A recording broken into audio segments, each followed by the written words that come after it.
It's 1:47 in the afternoon in Al Quoz, an industrial neighborhood in Dubai, and a construction worker collapses.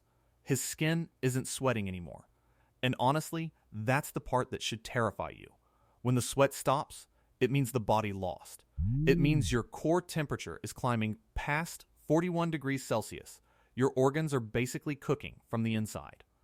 And the surface thermometer on the scaffolding right next to you is reading a number that shouldn't exist anywhere near a human being. The ground is hitting 60 degrees. This is what Dubai is dealing with right now, not in some climate model set in 2050. Today, sure, the official weather app might say it's 48 or 50 at Dubai International Airport, but air temperature doesn't tell the whole story.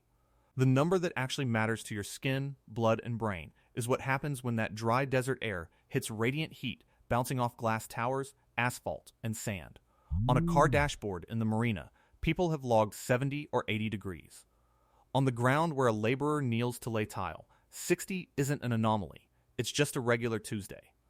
So let me give you the direct answer to the question you clicked on, and then we'll walk through how the body falls apart when it gets this hot. Most people assume heat kills you slowly. It doesn't. Once you cross a certain line, it shuts you down fast. Here's something your biology teacher probably glossed over. Human bodies aren't built to survive external temperatures higher than our internal temperature for very long. Your core sits right around 37 degrees Celsius. That tiny range is where your enzymes work, where proteins hold together, and where your heart stays in rhythm. Push your core to 40 and you're in real trouble.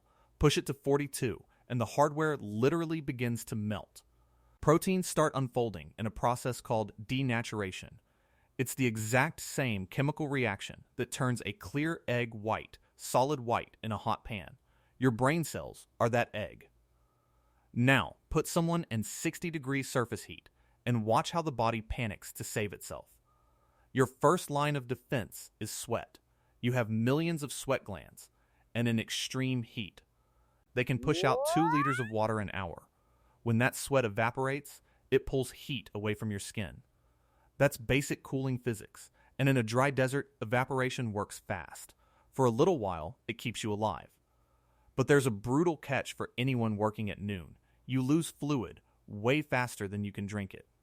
You're draining water, and every liter you lose takes essential salts with it. Then, your blood volume drops. To cool you off, your brain dumps as much blood as possible towards your skin. That's why someone overheating looks flushed and blotchy. The body is trying to radiate heat into the air, but as you dehydrate, your blood gets thicker, your volume drops, and your heart has to pump twice as hard to keep blood moving to your skin and your brain.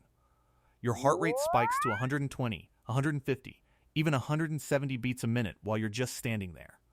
This is heat exhaustion. You get dizzy, nauseous, your head throbs, and your vision tunnels. You stagger, grab onto a pole, and go down. If someone pulls you into the shade and gets cold water into you immediately, you might recover in an hour. Maybe, but in a Dubai summer, shade isn't actually cool. It's just slightly less brutal. The air in the shadow of a skyscraper at 2 p.m. can still be 46 degrees. Your body keeps losing the fight. And then you hit heat stroke. This is the medical emergency that kills people. Heat stroke happens when your core goes above 40 degrees and your nervous system starts glitching.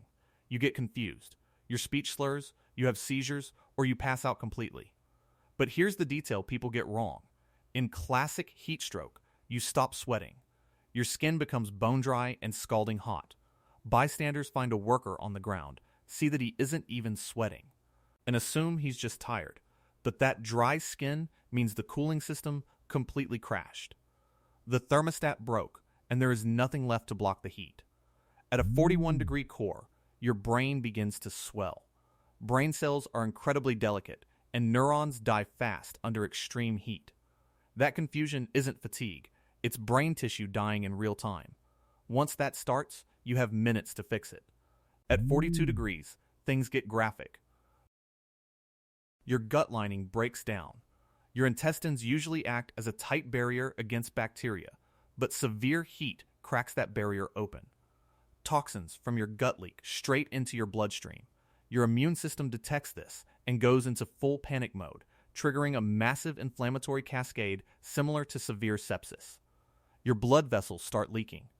Your clotting system goes haywire, forming microscopic clots throughout your body while simultaneously running out of the resources needed to stop actual bleeding.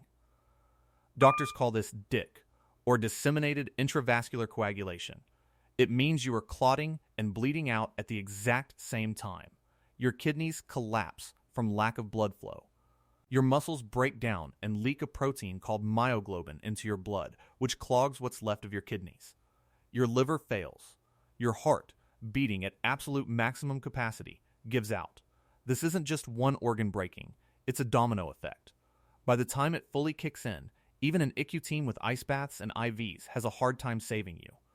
Studies on severe heat stroke show mortality rates ranging from 10 to over 60% depending on how fast the body gets cooled down. Every single minute your core stays above 40 degrees, more tissue dies permanently. Now keep that image in your head and look at the streets of Dubai. The city was built on the idea that we can ignore the desert. The Burj Khalifa is over 800 meters tall. The malls are kept at a crisp 22 degrees. There's an indoor ski slope with real snow in the middle of the sand. Dubai's answer to 50-degree summers has always been simple: build bigger AC units and pretend the outside doesn't exist. And if you spend your day inside air-conditioned towers, that strategy works great. But someone has to build those towers. Someone lays the asphalt, pours the concrete, cleans glass at 400 meters, and digs the trenches. In the way, that workforce is almost entirely made up of migrant workers from India, Pakistan, Bangladesh, Nepal, and the Philippines. Foreign nationals make up around 88% of the country's population, and a huge chunk of them do heavy physical labor outside. The entire city was built by people working directly under the sun. That's the contrast.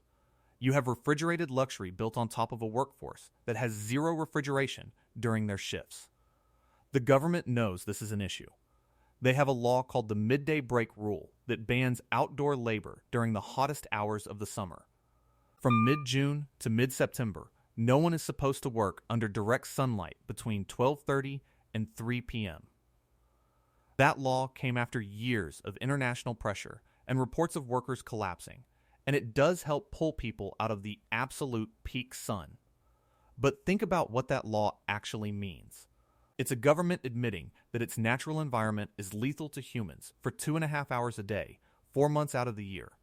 You don't need a law like that in London or Toronto. You only make that law when the sun turns into a health hazard. Besides, the rule has major gaps. The break ends at 3 p.m. But in July, ground heat at 3:30 isn't much lower than at 1:30. The sun doesn't care what the clock says. The highest core temperature danger often hits in the late afternoon, after the ground has spent 6 hours baking and radiating heat back up like an oven floor.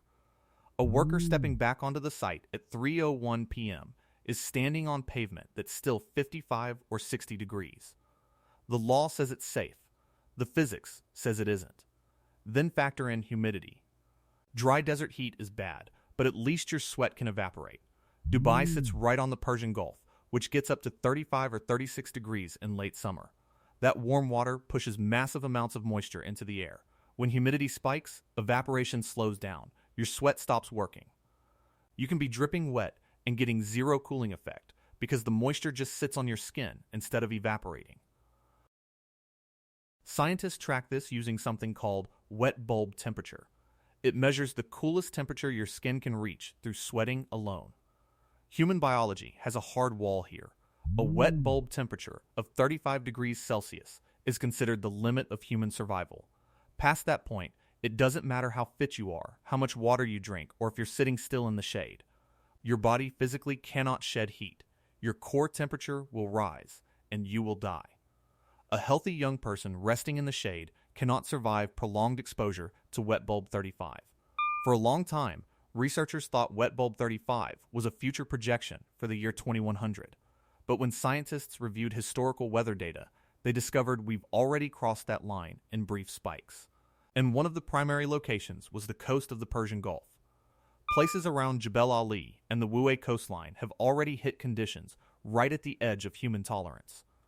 The most extreme survivability threshold in climate science isn't a distant scenario. It's already happening in the exact places where people are outside manual laboring. So what does 60 degrees surface heat actually do to a human? It comes down to how fast you can shed heat. In dry air, a worker taking breaks and constantly drinking water might hold out for hours. Add Gulf humidity to that same heat, and collapse can happen in less than an hour because their body's last cooling mechanism gets turned off. Getting clear data on how many people die from this is difficult. The WEI doesn't release detailed public stats on heat deaths among workers. When someone collapses on site, the official cause of death is usually listed as cardiac arrest or natural causes. Technically, that's true. Heat stroke kills you by overloading your heart and causing organ failure. But labeling it a basic heart attack leaves out the reason the heart stopped in the first place. Journalists and human rights groups have spent years cross-referencing hospital data and death certificates sent back to home countries. They consistently find a high number of young, healthy men in their 20s and 30s dying of sudden heart failure during peak summer months. It's not a coincidence. It's heat stroke recorded under a different name. The financial pressure makes it worse. Many workers take out loans or pay recruitment fees to get these jobs, meaning they can't easily quit or complain about conditions. If you stop working, you can't send money home.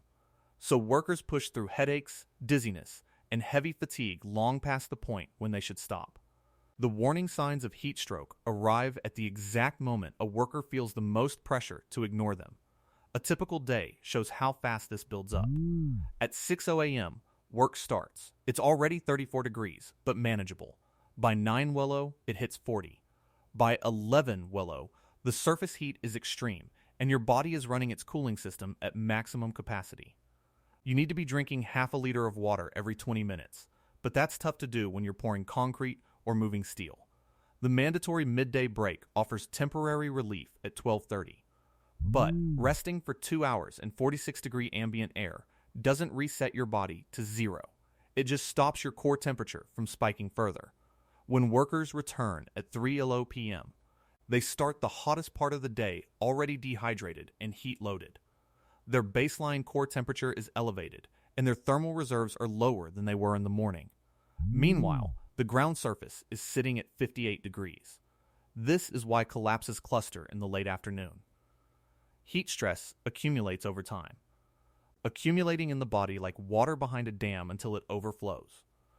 Around 4:30 p.m., a worker kneeling on the pavement gets a sharp headache. He stands up, feels the world tilt, and notices his shirt is suddenly dry. He feels disoriented, and his words slur when a coworker asks if he's okay. That dry skin and confusion mean his cooling system just failed. His core is past 40 degrees, his window for medical recovery is closing, and the nearest hospital is a long drive through rush hour traffic. This is the reality behind the luxury photos. The glass skyscrapers, luxury hotels, and massive infrastructure are built in an environment where human biology was never designed to operate without protection. Dubai isn't the only place dealing with this. The same conditions exist across Qatar, Saudi Arabia, Kuwait, and Bahrain. Kuwait regularly records air temperatures above 53 degrees. In Saudi Arabia, extreme heat during the Hajj pilgrimage has led to severe heat casualties among worshippers walking outside for hours without adequate cooling. Geography plays a major role here. You have a massive desert with minimal vegetation and zero cloud cover, combined with a warm Gulf pumping humidity into coastal cities. On top of that, dark asphalt, concrete, and glass store heat all day and radiate it back out, creating a heavy urban heat island effect. As regional temperatures rise, what used to be an occasional spike is becoming standard summer weather. Surviving these temperatures requires continuous water, real shade, and the ability to stop working the moment you feel symptoms. If you lose any of those, your timeline to collapse shrinks fast. If you lose all three, you end up with another sudden cardiac arrest on paper. The tech to protect people exists. Misting stations, cooling vests, and wearable monitors that track heart rate and core temperature are all available, and some companies in the region use them.